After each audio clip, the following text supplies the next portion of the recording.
Welcome to Scaling Impact, where we decode how entrepreneurs are harnessing the power of the UN Sustainable Development Goals to create remarkable and impactful businesses that drive transformation on a global and local human scale.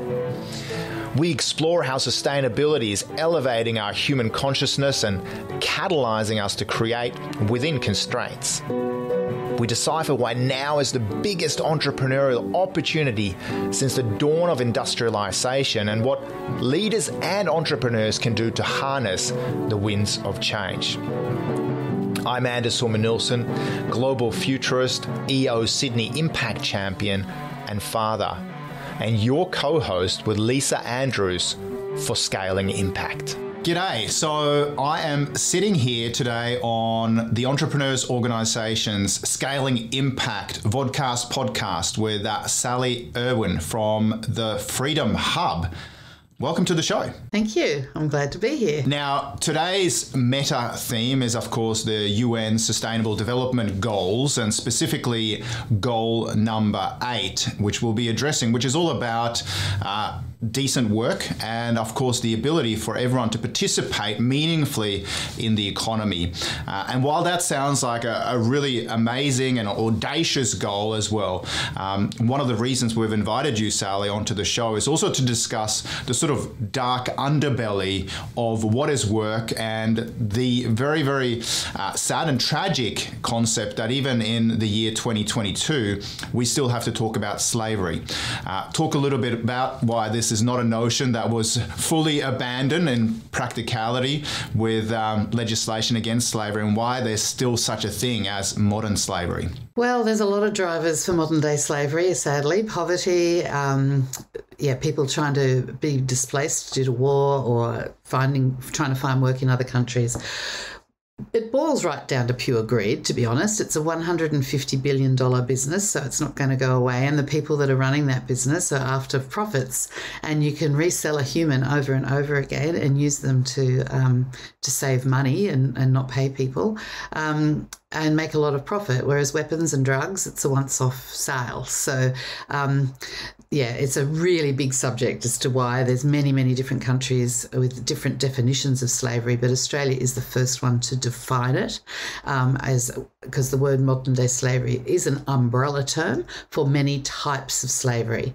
But there is 7 or 8 main big ones that include the forced labour that you're probably alluding to with business, but it also includes something like forced marriage. It is illegal in our country to force someone to marry against their will. It includes debt bondage, organ harvesting, sadly, is happening. Servitude, sex trafficking.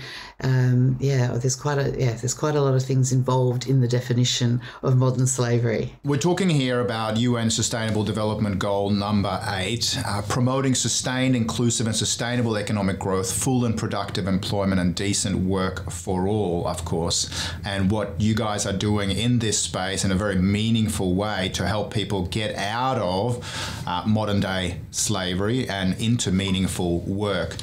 I'm curious about your own either eureka moment or when you saw that this was an issue. What's the backstory here? Why is this something that pulled on your heartstrings so much so that you went and formed the Freedom Hub? That's a great question. Every founder of any social cause has usually got something that's changed their lives. So I have a background in corporate world and procurement, but my husband was posted overseas as a diplomat. So I took a little break and he was posted to the Australian Embassy in Berlin. At the time, we as a spouse, you weren't allowed to work on the red passport. So I looked for charity work to keep myself a little bit more engaged than just cocktail parties and balls. I wanted to be able to have something to do with myself. So I picked the issue of, I'd heard about all these young girls being tricked out of Eastern Europe into Berlin, being tricked to be waitresses or hairdressers. And when they arrived, they've been thrown into a basement and they've been sex trafficked effectively. I really just thought I would be just, using my level of influence and the society I was mixing in just to fundraise for them and to try and help some of the little grassroots NGOs that were on this dark street where these girls are allowed to prostitute and they're being watched by the different criminal gangs that controlled them. And I really thought that I'd be just involved in the financing and helping fund and running, making sure that as diplomats we were all giving money to a good cause, really. And that's how it started. It was very much a head decision. It moved to my heart when I actually decided to start volunteering in one of these little places. It was like a needle exchange where these girls could come in and grab a coffee. The ones that could come into this place and have the freedom to do that were the ones that had been so shot up with drugs and so abused they've lost all their self-will, and the traffickers knew that they'd come back for their next shot of heroin or their next shot of food. They get to the point where they actually believe 100% that this man is caring for them because he feeds them and gives them their heroin shot. So it's that sort of Stockholm syndrome, I suppose, but so those are the freer ones. The ones that are still in basements are still their wills are still being broken and they're not allowed really up on the street unsupervised. But the ones that, they're really at the end of their lives, to be honest, and it really impacted me enormously for 4 years going into this place and washing blood off women who'd been beaten so badly the night before that they have to get ready for the next night's work, and so it was traumatic for me. It was life-changing, hence the Freedom Hub. I couldn't speak their language because a lot of them were from Romania, Bulgaria, all the eastern states, so I couldn't really communicate with them. I certainly couldn't lobby or do anything about their position because I was a diplomat in a foreign country, and I can see the headlines, Australian diplomat sent home because his wife was pointing out all this terrible stuff that's happening in their country. So I felt very frustrated by the 4 years. I was silenced, really. All I could do is do what I could do with what I had in my hands, which was just being a nice person and helping them and feeding them and just helping them with, whatever I could.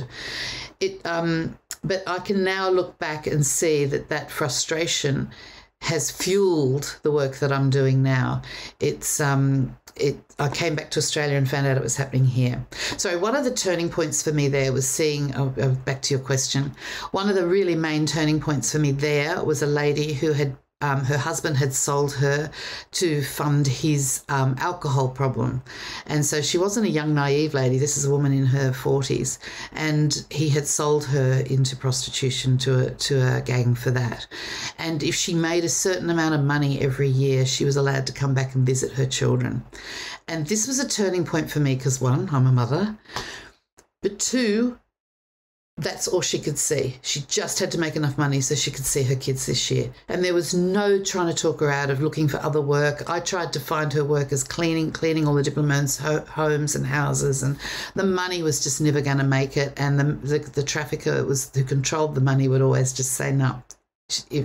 So it was just one of those situations where I just felt so frustrated that this lady saw that for the rest of her life, that's her goal every year, was to make enough money that the trafficker would release to her husband to fund his alcohol, and then she was allowed to visit them. And that is just a hideous situation for any woman to be in. So that really turned me over there. I realised that for the rest of my life I would be working out a way to be a voice for women like her.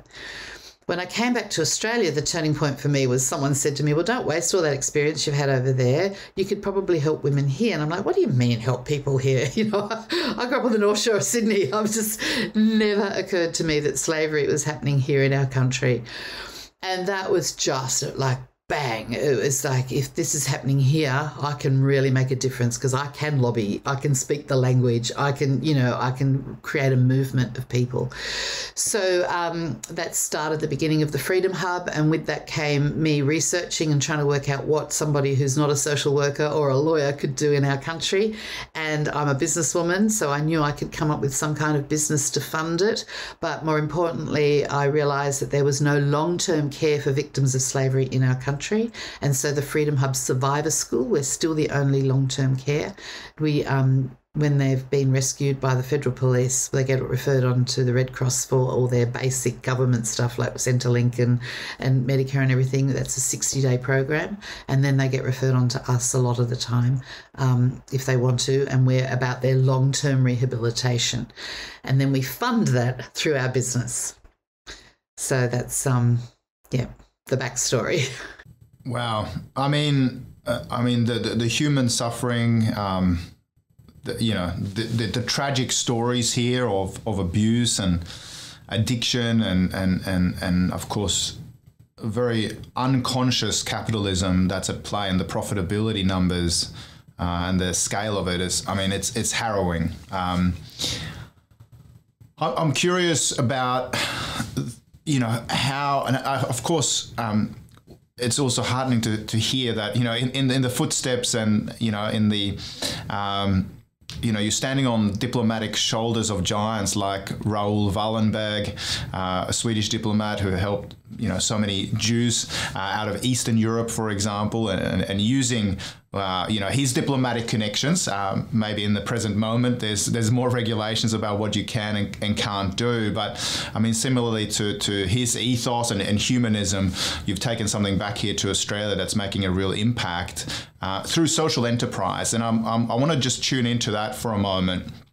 What the Freedom Hub does, how you generate revenue to fund all the important programs that you're running, and also just what some of your alumni are doing these days. I know that's sort of three questions in one, so I'll remind you if need be what they are in turn. Yep. No, that's fine. Okay, so the business side of things started with me just thinking, let's run a cafe. Everyone drinks coffee. That's got to be easy, right? No idea. I've never been in hospitality before. And I'm still to this day shocked at how hard it is to make money in the cafe industry, given that it's something that we all visit every day, but it's really got very, very low margins. But we started with a cafe in Waterloo, and then we expanded to have one in Queensland and start running a survivor school up there, because there's a lot of harvesters, people tricked into the harvests and backpackers and things up there. So we wanted to run a survivor school up there. And then we've recently, in the last month, opened up a third one, where we actually ended up closing the Queensland one to save the Sydney one for the borders shut and everything over COVID. It got too hard. But we've opened up a second one now in Ultimo. The beautiful thing about that venue, even though it's on the back street of Waterloo, and it's an industrial area with not a lot of passing traffic, it's a big venue, and so it soon became discovered as a wedding place.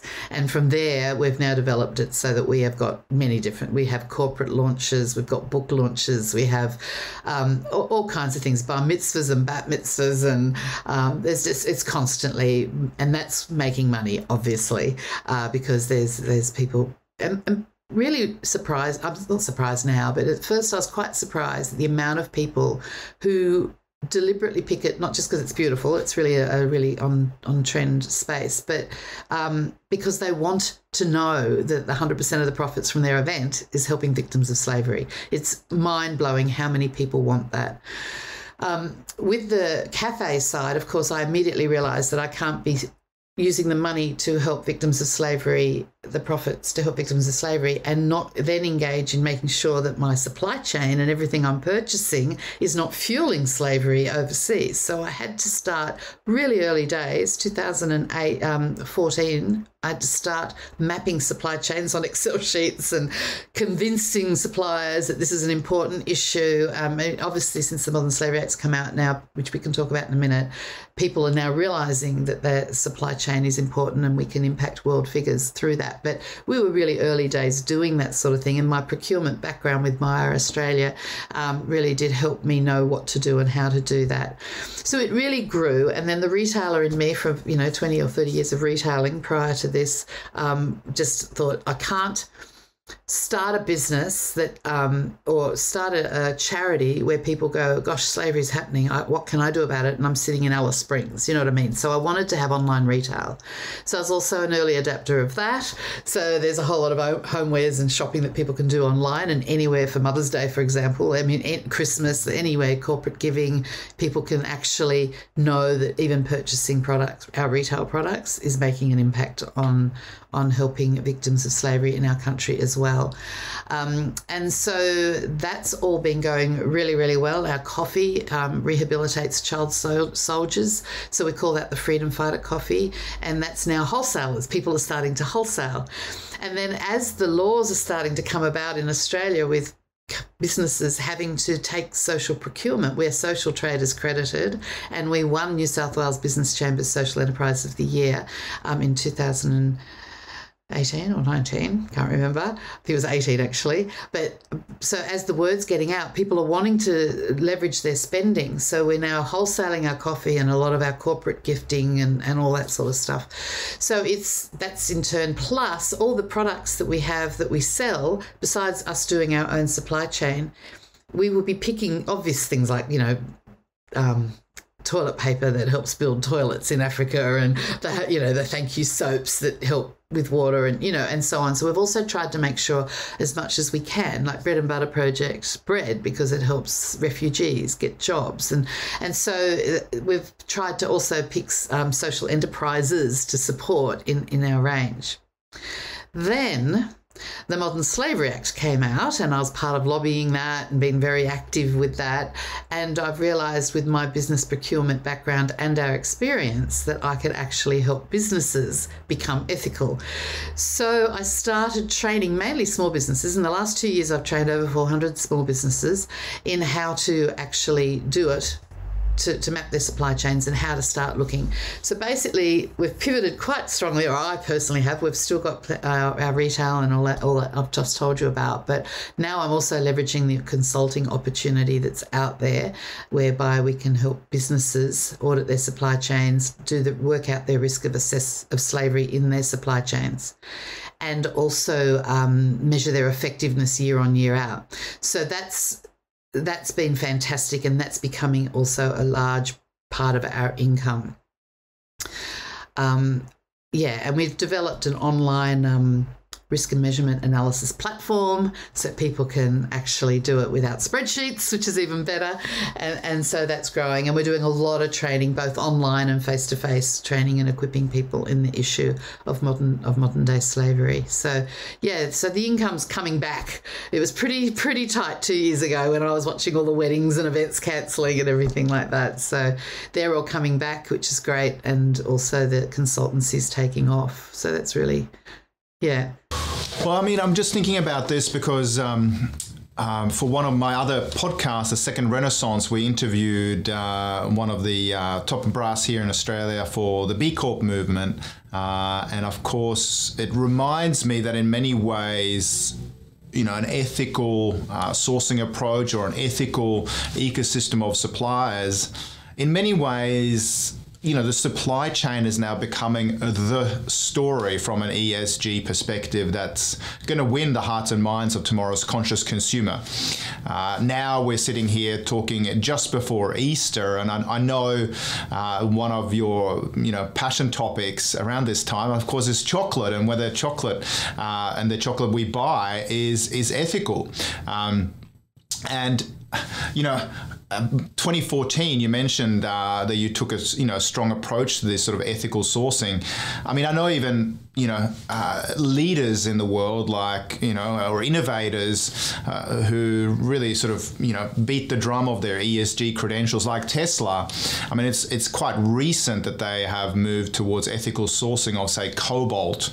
A little known fact is that 65% of the world's cobalt comes from the not so democratic Republic of Congo, which means that the majority of us can't send an email or do a podcast without potentially using a mineral that might have been sourced through either slavery or child workers in a mine in the not so democratic Republic of Congo. But I think this mega trend, which is so, I think, humanizing and heartening, is that the conscious consumer really wants to know that the whole supply chain is intact and ethical.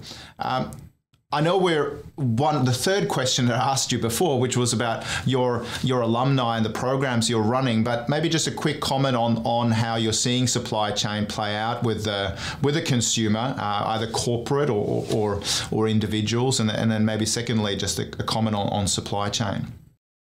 Yes, well, early days, as you said, I was right into this, and I honestly, every time I spoke at any conference, I'd say, I believe that my grandchildren, so not the generation now, but the next generation, my grandchildren will be picking their hairdressers based on the hairdressing values and who they're aligning themselves with, their banks and their shops. And I must say, everybody looked at me like I was a bit crazy. What's been really interesting, only in the last week, CommBank have come out with their consumer insights since COVID. And it is 100% showing that, like, COVID's fast-tracked a lot of things, but it's also fast-tracked that because people have rethought their priorities. They've started to see and empathise with humanity around the world, and it's scaling that. Environmental in the ESG was the big thing, but the S now, people since COVID, is definitely, and of course Gen Z are all over it. And Gen Y have now come into a place where they're financial, which is great for business, and it's one of their main things too. I mean, you know, they're all in their 30s now, and they're wanting to put their money and invest money, and they want to make sure that their money's doing good. So I really believe it's a today issue now. I do have a grandchild now, which is quite amazing. I can't believe I'm a grandmother, but I don't think I'm waiting for 10 or 20 years for her to have an income. We're seeing it now. It's definitely been fast-tracked. And B Corps and businesses, this CommBank analysis that came out is demonstrating and interviewing and showing that over 33% of people are now choosing consciously, that age group are right up there. They're working. They're all wanting to make sure and doing research on the different companies that they're choosing to align themselves with, and a lot of them will change jobs to work for a company that has a cause. If you align with a cause and have values, your company should do very, very well. And of course, that's one of the main reasons I'm always saying to businesses to align with us, because part of their Modern Slavery Act is they're trying to demonstrate that they're giving up or they're working on their supply chains. But it's not just that, it's their business practices and their locations and, you know, what economies they're funding.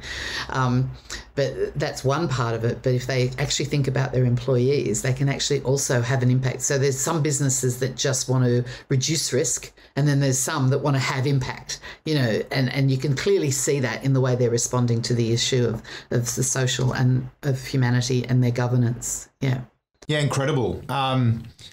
I know the research, and I mean, when we get invited, I mean, as a futurist and a strategist, when we get invited to do work with organisations, large and small, oftentimes in our contracts with those, we have to sign off on our ESG metrics, and modern day slavery comes up a lot, which means you really need to take a sort of a flashlight approach to your whole ecosystem of suppliers, and make sure that, you know, whether it's in your direct employment or even in outsourcing or deploying freelancers or whatever it happens to be, that you're really shining a light on these issues. Even the companies that don't have to comply, if they are complying, they can sell to. It's a great market opportunity because they can sell to the companies that must. So it's it's something everybody should be doing, but it is also a market advantage to be on the forefront of this. Yeah. What do you say to organisations or consumers who think, oh, you know, buying ESG compliant or buying sustainable, you know, costs more, and you know, is it, you know, it's going to squeeze our margins? And do you see that, or is there an argument here that, you know, you can get more productive with, you know, less costs of inputs, or what are the sort of synergies here that are available, and is the, you know, end consumer happy to pay a little bit more for brands that are showcasing their humanist values?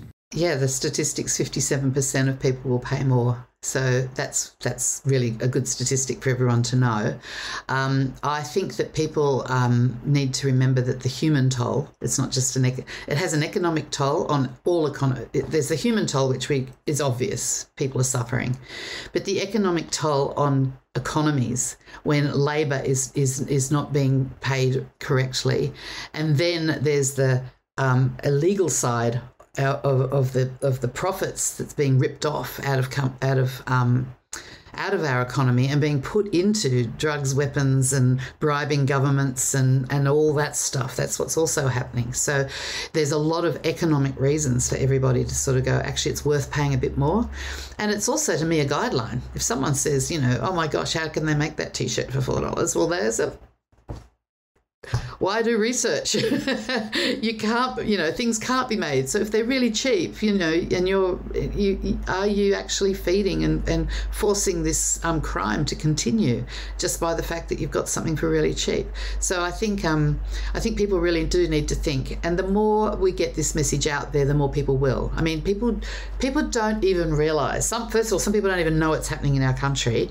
Secondly, the exciting figure, I shouldn't say it's exciting, but this is what gets me out of bed in the morning, is that 75% of the world's slavery is in Asia Pacific, which is our shopping ground. It's the business world's shopping ground, the government's shopping ground, and consumers' shopping ground. Not one of us can solve the problem, but if we work together and collaborate and we spread the word and people start to realise Australia can impact global slavery. So as a consumer, you might think you're not doing anything, but you are. And being an ex-retailer, as I am, I know, and we all know because Big Brother's watching, they know what we have for breakfast every morning, right? The retailers know what our lifestyle, what we're doing. If they can see customers deliberately purchasing ethical goods and certified goods, then the retailers will start to move those products up on the shelves. They'll start to invest more time into that sort of spending area of their supply chain. So, yeah, there's a lot. It mightn't feel like you're making a big difference when you buy a coffee at the Freedom Hub or whatever, or Woolies buying the right chocolate, as you've mentioned. It actually does, because people are watching where we spend our money. Certainly are. And I mean, we've done some consulting work with the Australian Food and Grocery Council of Australia, and at last year's conference, there was not a single company. These were mostly the producers of all the foods that we eat from canned and tinned things, from Goulburn Valley Gold and all the way through to the likes of Nestle and Unilever, etc. There's not a single company in that space that doesn't have sustainability left, right and centre in terms of what they're doing strategically. And of course, they interface very closely with the likes of Woolworths, Coles. Coles has a huge push in this space, as well as Woolies. And of course, they continuously are monitoring through their, as you say, their big data loyalty programs to see where we're spending our money, if that's on organic food or if it's on sustainable, ethical sourcing, fair trade, etc. So, very good point. Just for people's awareness, people kind of go, this, even you did not know that this was an issue in Australia as you were coming back from Berlin. I mean, what industries, where do you see people, in positions of slavery? Is it all part of the sort of, the dark underbelly of the economy, or is it in people being deployed as nannies, or is it in hospitality? Where do people get taken advantage of? Where should our radar be sort of attuned to these things? Yeah, so within Australia, we definitely have our biggest area is forced labour, and forced marriage is the fastest growing. And it's in every industry, right? And it is very much to do with pay in our country. We don't have the big organised criminal gangs and corrupt police and all the stuff that happens overseas, which is why I believe we should be the first country to have no slavery in Australia. But it is definitely in every single industry. The area that's being highlighted the most at the moment, because the media and because of the Modern Slavery Act, has been the harvest fields and labourers that are having to force recruiting into the labour and farming. That's a very large area. Without doubt, hospitality. And yes, we do have some, brothels and stuff, but, it's under 30% of girls that are in sex slavery. So forced labour would be the biggest area, and servitude also. So Pacific Islanders or people coming across to work, as you said, as nannies or as cleaners, and we also have the cleaning industry is a big industry as well, because people are cleaning high rises at night, and no, the companies that employ the contractor are not checking that they've been paid, and so that's been identified as another big area. So yeah, it's in every industry, sadly. So from the moment this gets identified, you might get a referral recommendation through other charities and through government, through federal police, etc. And then you said, I think through the Red Cross. The Red Cross has a support for trafficking is the paid government response. The government pays them to run the support for trafficking persons program. But we get a lot of people from smaller like youth off the streets, youth that have run or have left their families so they don't get married. So we'll get youth services referring to us. We get a lot of domestic violence centres referring to us, because it can go from being beaten up and keeping a job and not telling anybody that I'm in a bad marriage, to being locked in your house, not allowed to leave unsupervised, no phone, no bank, no friends. That's when it moves into slavery. So when a lot of the domestic violence people will go, actually, this is presenting as slavery, we'll refer you to the Freedom Hub. So we do get that. And then as we're getting more and more known with our weddings and events and all the word of mouth and speaking on podcasts and things like this, we get direct referrals where people are ringing us and saying, I didn't realise I'm in slavery, but I haven't been paid properly, and I'm being beaten up and I'm not allowed to, they've taken my passport, or, all the various indicators that can force people into slavery. We get direct referrals as well. And then the programs, they're really a sort of a bridge to freedom for your stakeholders, your clients, the people you're helping. What do those look like? What are the types of skills? What are the types of emotional support systems that they get to tap into through your work? We tailor everything to the individual, because they've all come from different. You can have broad areas of slavery, but their experience of the trauma can be varied from, being tied up at night and not being able to move, to having quite a bit of freedom, but still not, someone's owning your passport and threatening you to be killed if you tell anybody, and so you can go to the shops but you're terrified. So the level of trauma that they're in will depend on how fast we can actually help them into full recovery.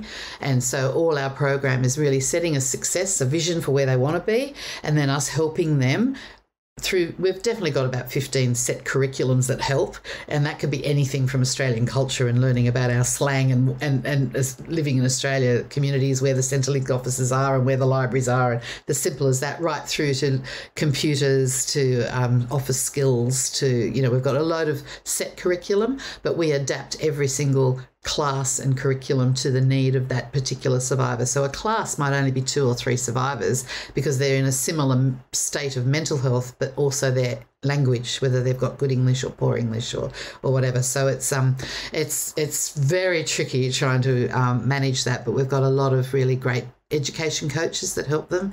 And over COVID, we've had to get a lot of laptops, and we've had to teach them all how to use laptops, and we've been doing Zoom classes and Zoom coffee meetings, and we've even been running parenting classes for some of our alumni that you mentioned earlier. We have alumni that have been through our program, are back out in the workplace, got themselves back on their feet, fallen in love with a legitimate guy that's got them married, and they're having babies. So they've come back because we're their family here, and we've got 8 babies at the moment, and they're going, oh my gosh, how do I raise this child? What do I do? Where are the services in Australia for children, and so on. So it's very, very holistic in that regards. And one of the beautiful things about the partnership that we have with business, the business world, and EO is really stepping up in this, is we can help them with their Modern Slavery Act, but they often will employ our survivors, even if it's just for 3 months work experience, so they get an Australian reference. It's got to be paid work experience for obvious reasons, but even if it's just a short-term job, it actually helps them skill up to be able to get better jobs later on. Yeah.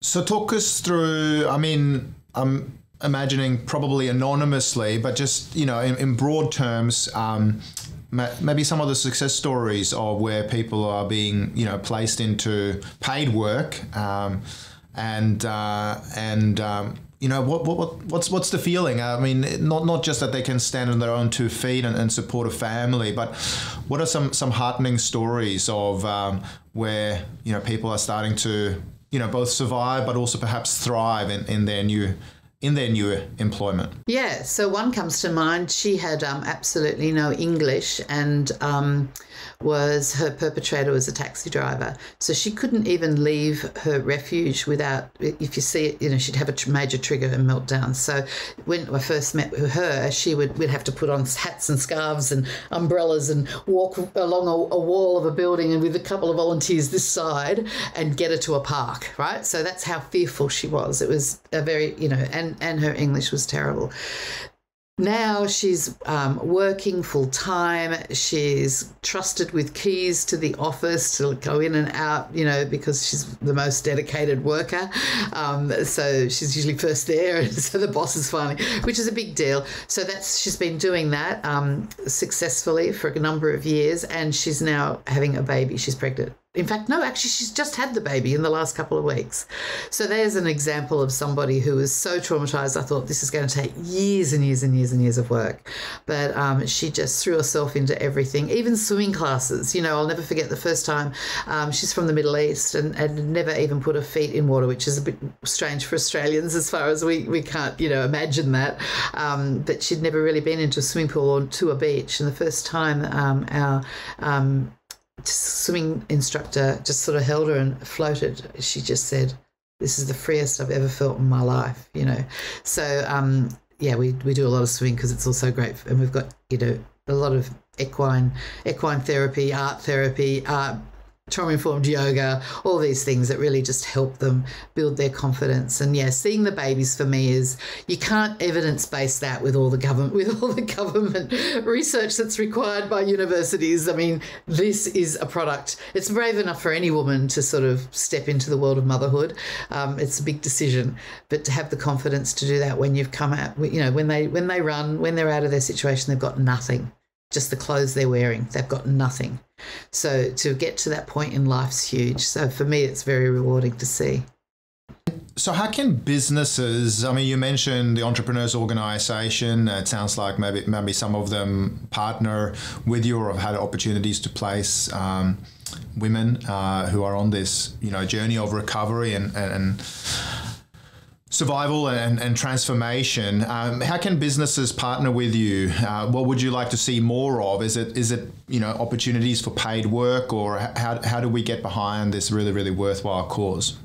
Definitely opportunities to employ them. That's always a great thing that no one else can provide. I love partnering with companies that do that. But so that's one way. Another favourite area, which is probably a bit sensitive, but people need to understand the cost of salaries in the Western world. Helping us fund salaries for people to help them is huge, because we're just, we're fundraising. But I met a lady last week, and she's an ex-businesswoman and she's a philanthropist, and she just said to me, I understand it's great to be able to help those survivors directly, but if I can help you, you can help more. And I'm just like, music to my ears, and I think if businesses actually do help us with the fundraising side of just putting qualified trauma-informed teachers in place and psychs and stuff like that, it just makes such a huge difference to the outcomes of the survivors. And it's hard. I mean, every single person you put in a position, they're highly qualified, so they're big money compared to, it is very easy to give money in Africa and feed a village because the salaries are so low. But in Australia, we got some big bills to pay. So that's another way. If a business is successful and they want to actually help, they can also help with us putting and skilled volunteering, even just helping us with I resent spending money on marketing, and everything we do is pretty much word of mouth. We a few $1,000s on Facebook a year, and that may be about all we spend on marketing, because to me that's dollars that I can be spending on helping people. So, people that understand and know how to do marketing well and help us promote what we do. On social media, but also PR. I don't even know how to write a press release. It's sort of like there's just lots of skilled stuff that can even save us money or help us get the word out there more. So there's lots of ways. There's so many ways. I actually do have a PDF that I send out to businesses that shows them all the ways that they can, 9 ways I've got that they can actually help make a difference. Fantastic. We'll make sure we put that in the show notes as well. We've got Sally Irwin from the Freedom Hub talking to us today on UN Sustainable Development Goal number 8 as a quick reference, and plenty of ways for business to get behind this really, really worthwhile cause. And turn some of these really harrowing human stories into some really heartening, success stories. And, of course, it was something that we're scratching the surface off, but very, very important work to make sure that there's a pathway out of modern day slavery. Sally, I'm just curious. I want to throw you a few sort of quick fire questions here.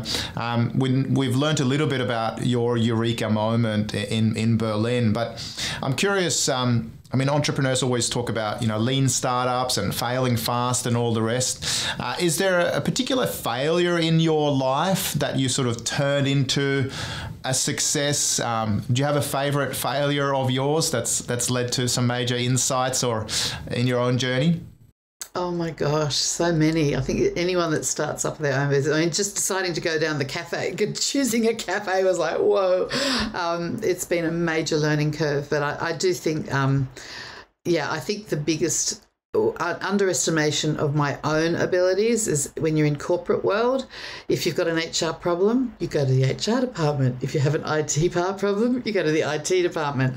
I had never really figured through that. You go into business thinking, this is my vision, this is my dream, and you think you're going to use your skills. But suddenly I had to learn St. John's Ambulance to revive someone in case someone, in the cafe had a heart attack. You know what I mean? So that's the big thing for me. It was like you've got to be so multi-skilled. You've got to be prepared to learn everything when you're starting up.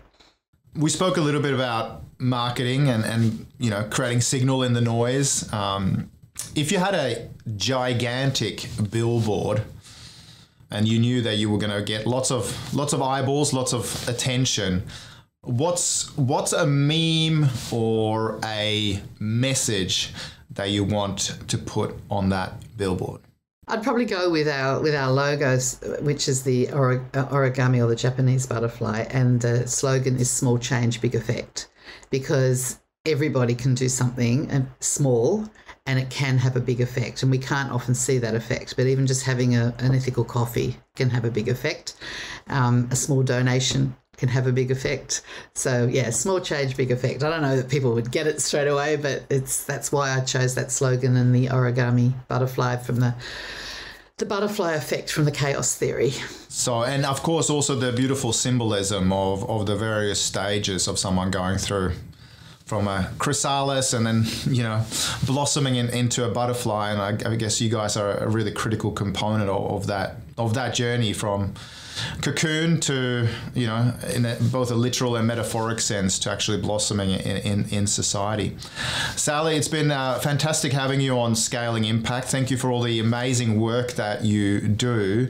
And I urge all entrepreneurs, all business people, every human listening to this show and viewing it to get behind the Freedom Hub and contribute in whatever way you can. Sally, thanks for your leadership and shining a light on this. No problem. Thank you so much for having me. Thank you for tuning in to Scaling Impact. Make sure you subscribe to the show in your podcatcher, and we'd be super grateful if you leave us a great review. For more information about Scaling Impact, the Entrepreneurs Organisation, or our work on sustainable innovation, please check out EO Sydney online. We would appreciate if you can take a moment to share the podcast with a friend or a colleague and help build the movement. We hope that what we learn together on Scaling Impact can help us all build a sustainable future for ourselves and our children. See you in the near future.